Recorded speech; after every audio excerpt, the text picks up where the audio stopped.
नमस्कार दोस्तों, मैं हूं doctor Ripu Daman Singh, naturopathy and yoga physician. मेरे साथ कई सारे लोग नेचुरोपैथी सेंटर में आकर ट्रीटमेंट ले चुके हैं, ऑनलाइन कंसल्टेशन या फ़ोन पर जुड़े रहे हैं। उन सभी का ऐसा कहना था कि एक बार ये सेकेंड वेव जो कोरोना की शुरू हुई है, इस पर भी एक बार हम लोग चर्चा करें।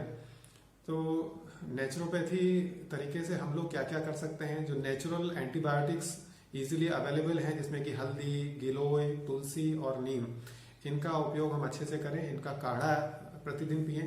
आप अभी बहुत सारी इंटरनेट पे काढ़ा की डिफरेंट डिफरेंट रेसिपीज सुन रहे होंगे, लेकिन मेरी समझ से आप सिर्फ अगर सिर्फ गिलोय का काढ़ा पीते हैं, सिर्फ गिलोय की 5-6 पत्तियों को थोड़ा सा कूट के पानी में डाल के उबालते हैं, या उसका जो स्टेम होता है उसको अच्छे से कूट के पानी में उबाल के पीते हैं, तो भी आपके लिए बहुत इफेक्टिव है। और सेकंड चॉइस, जिनको गिलोय नहीं मिल पाता है, नीम की कुछ पत्तियां, एक व्यक्ति के लिए 5-6 पत्तियां और उसमें 1/4 टेबल स्पून हल्दी, उसको उबाल के भी ले सकते हैं और ऐसा कच्चा भी चबा के खा सकते हैं। गिलोय के साथ भी ऐसा है, गिलोय की 4-5 पत्तियों का आप ऐसे ही कच्चा भी चबा के अच्छे से खा सकते हैं। जब हम चबा के खाते हैं तो हमें ये ध्यान रखना है, करीब करीब 10 मिनट तक हम उसको च्यू करें, मुंह में रखें, अच्छे से सलाइवा के साथ मिलके हमारे शरीर में जाए, और आधे घंटे तक कोई और दूसरी चीज ना लें। ये अपने आप में बहुत अच्छा एंटीबायोटिक और एंटीवायरल है। दूसरी चीज, ये हमारे शरीर को विटामिन और मिनरल्स भी अच्छी मात्रा में चाहिए।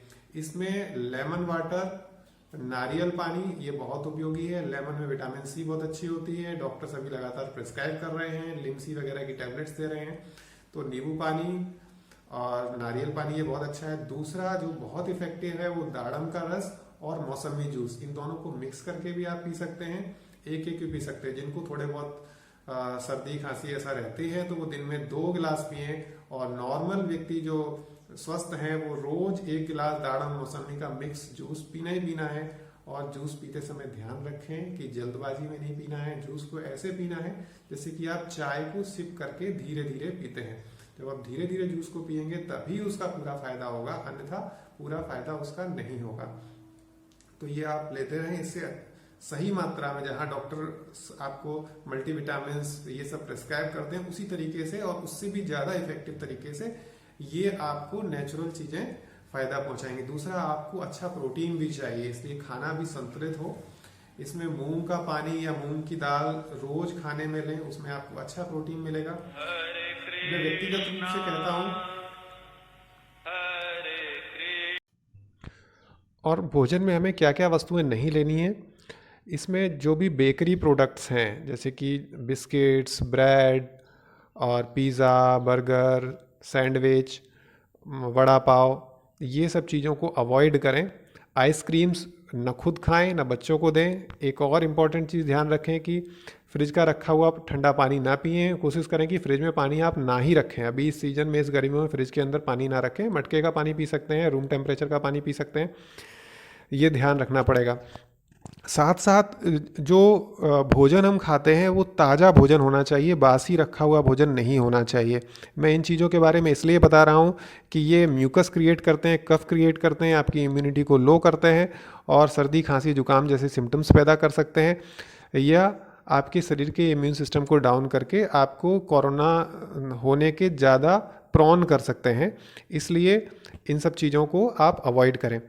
अब नेचुरोपैथी के जो कुछ ट्रीटमेंट्स हैं उनमें से हम क्या क्या घर में प्रिवेंटिव पर्पस से ले सकते हैं। सभी लोग जानते हैं कि भाप लेना, नास लेना, फेशियल स्टीम लेना बहुत उपयोगी है, तो वो आप कर सकते हैं। सिंपल पानी का स्टीम ले सकते हैं, घर में एक छोटे बर्तन में कर सकते हैं, या आजकल उसका रेडीमेड प्लास्टिक का एक पॉट आता है उसमें भी ले सकते हैं। प्लेन वाटर का भी ले सकते हैं, अजवाइन के पानी का भी ले सकते हैं। ये दोनों ही बहुत अच्छे इफ़ेक्टिव हैं। साथ साथ नेज़ल ड्रॉप, नोज़ में गाय का शुद्ध घी जो होता है उसकी 2-2 बूंदें नोज़ में डालें। अगर आप वो आपको इजीली अवेलेबल नहीं मिलता है तो कैस्टर ऑयल को अपनी फिंगर में लेके नोज़ में अच्छे से लगा सकते हैं। और नेती की प्रैक्टिस, जिनको नेती करना आता है तो नेती की प्रैक्टिस भी कर सकते हैं। तो ये नेज़ल हाइजीन प्रॉपरली मेंटेन होगी। और जब भी बाहर से आएँ तो अपनी नोज़ को गुनगुने पानी से, थोड़ा सॉल्ट के साथ गुनगुने पानी से नोज़ को साफ़ कर लें और गार्गलिंग कर लें, अपने गले को साफ़ कर लें। ये प्रैक्टिस करेंगे तो हम काफ़ी हद तक कोरोना की कंडीशन को प्रिवेंट कर सकते हैं। ये सब मैंने प्रिवेंटिव आपको बताया है, लेकिन अगर आपको कोरोना जैसे कुछ लक्षण दिखाई देते हैं शरीर में, जिसमें शरीर में थकान लगना, कमजोरी लगना और बुखार आना, सर्दी जुकाम, गले में खराश, ये लक्षण दिखते हैं, तो आपको 2 दिन से ज़्यादा वेट नहीं करना है। स्पेशली अगर फीवर है तो 2 दिन से ज़्यादा बिल्कुल वेट नहीं करना है, डॉक्टर को कंसल्ट कर लेना है और उसके हिसाब से मेडिसिन शुरू कर देनी है। जहाँ तक डॉक्टर्स की बात है तो लोगों से सुनने में आ रहा है कि हॉस्पिटल्स में बेड अवेलेबल नहीं है, डॉक्टर्स जो प्राइवेट प्रैक्टिशनर हैं उनके हॉस्पिटल्स वगैरह बहुत महंगे हैं, बहुत चार्ज कर रहे हैं।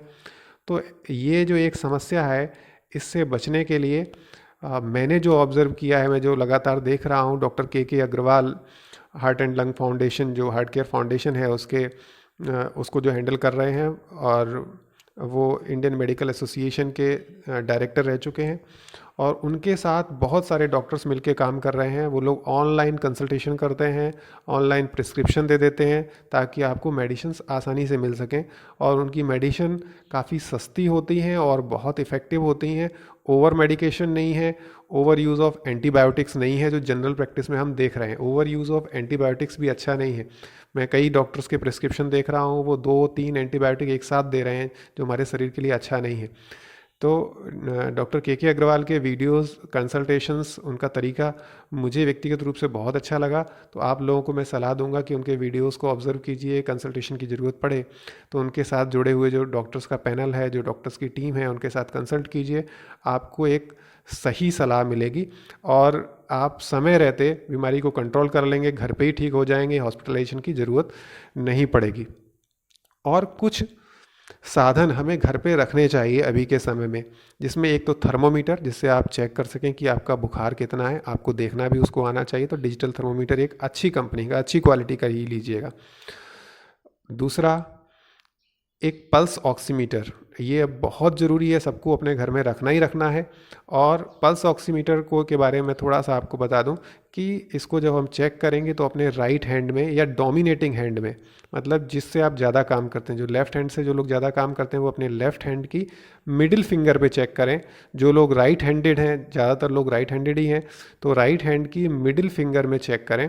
महिलाएं खास तौर से ध्यान रखें कि चेक करते समय आपके हाथ में नेल पॉलिश ना लगी हो, मेहंदी भी ना लगी हो, तो आपका जो टेस्टिंग है वो प्रॉपर हो सकता है।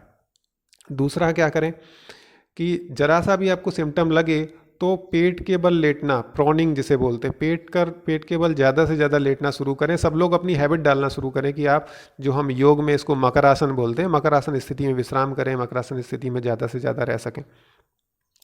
उसके साथ साथ बहुत सारी यौगिक प्रैक्टिसेस हैं जिसमें कि आपके लंग्स अच्छे से ओपन होते हैं, आपकी ब्रीदिंग कैपेसिटी बढ़ती है। उनको आप घर में थोड़ा थोड़ा प्रैक्टिस करते जाइए ताकि लंग्स की कैपेसिटी अच्छी बनी रहे। इसके लिए मैं अलग से एक वीडियो बना दूंगा, वो अपन कर सकते हैं। सिंह क्रिया एक बहुत अच्छी क्रिया है जिससे आपका इम्यून पावर स्ट्रांग होता है, इसके लिए अलग से एक वीडियो अपन बनाएंगे। तो आपको क्या, थर्मोमीटर, पल्स ऑक्सीमीटर घर पे रखना है।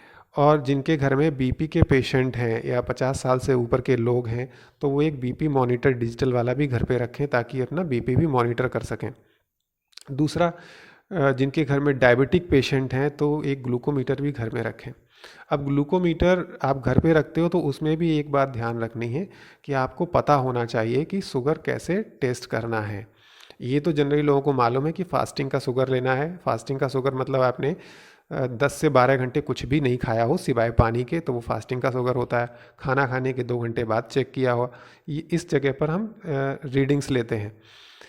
अब इसमें ध्यान क्या रखना है, जो ग्लूकोमीटर की जो स्ट्रिप आती है वो एनवायरनमेंट से बहुत सेंसिटिव होती है। अगर वो उसमें मॉइस्चर चला गया, अगर वो खुली रखी है, आपने गीले हाथ उसमें लगा दिए, आप हाथ धो के आए और तुरंत आपने उसकी स्ट्रिप को छूना शुरू कर दिया, बाकी सारी स्ट्रिप्स में मॉइस्चर पहुंच गया, तो वो कुछ भी उल्टी सीधी रीडिंग आपको देना शुरू करेगी। रीडिंग तो देगी लेकिन बहुत हाई हो सकती है, बहुत लो हो सकती है, तो आपको करेक्ट रीडिंग नहीं मिलेगी और आप उसमें अनजाने में पैनिक हो सकते हैं। आप समझेंगे कि शुगर का लेवल डिस्टर्ब हो गया है। तो ये कुछ चीज़ें आप ध्यान रखें। दूसरा, आप एवरीडे वॉकिंग करने की कोशिश करें। मिनिमम 10-15 मिनट्स की वॉकिंग करें, क्योंकि एक बहुत अच्छा इफेक्टिव टेस्ट होता है जिसे 6 मिनट टेस्ट बोलते हैं वॉकिंग करने का। जिसमें अगर 6 मिनट में आप कितनी दूरी चल पाते हो, इसके बारे में अलग से वीडियो बना देंगे। उससे पता करते हैं कि हमारी लंग कैपेसिटी कितनी है। तो आप ऐसा करिए घर पे कि 1 किलोमीटर तो मिनिमम आप वॉक करते ही हो थोड़ी स्पीड के साथ, और ये ध्यान रखें कि उसमें आपको एक्सर्शन तो नहीं हो रहा है। आपको एक्सर्शन लग रहा है, उसमें आपको थोड़ा ब्रेथलेसनेस लग रहा है, तो आप वॉकिंग के बाद अपना ऑक्सीजन लेवल भी चेक करें। और अगर आपको लगता है कि आपने वॉक किया, ब्रेथलेसनेस थोड़ी हुई और ऑक्सीजन लेवल आपका 95 से डाउन हो रहा है, उसका मतलब है कि आपकी लंग कैपेसिटी में कोई ना कोई दिक्कत आ रही है। तो ये थोड़ी चीज़ें मैंने शॉर्ट में बताई हैं। आप लोगों को लगे कि किसी और विषय के बारे में थोड़ा डिटेल से चर्चा करनी है तो बताइएगा। और आप अपने स्वास्थ्य का पूरा पूरा ध्यान रखें। और डॉक्टर, कोई भी समस्या आए, ख़ास तौर से फीवर, मैं फिर से रिपीट कर रहा हूँ, अगर 2 दिन से ज़्यादा फीवर रहता है, बिल्कुल वेट ना करें। आप घरेलू उपचार के भरोसे अपने आप को ना छोड़ें। घरेलू उपचार जो आप कर रहे हैं वो करते रहिए, लेकिन प्रॉपर सही डॉक्टर के साथ कंसल्टेशन आप कर लीजिएगा, अपना ट्रीटमेंट चालू कर लीजिएगा। आप लोग सुरक्षित रहें। इस कोरोना की सेकेंड वेव में आपको अपने और अपने पूरे परिवार के जीवन को बचाना है। और ऐसा नहीं है कि एक बार कोरोना होके चला गया, हम ठीक हो जा रहे हैं आराम से। आपको होना भी नहीं चाहिए। अगर होता भी है तो अपर, आपके ये गले से ऊपर के हिस्से में ही रुके, नीचे लंग्स तक उसका इफेक्ट नहीं जाए, ऐसी पूरी तैयारी होनी चाहिए। क्योंकि लंग्स में एक बार डैमेज होता है तो वो काफ़ी समय तक आपको परेशान कर सकता है। आप सभी स्वस्थ रहें, इसी कामना के साथ मैं अभी अपना बात कंप्लीट करता हूँ।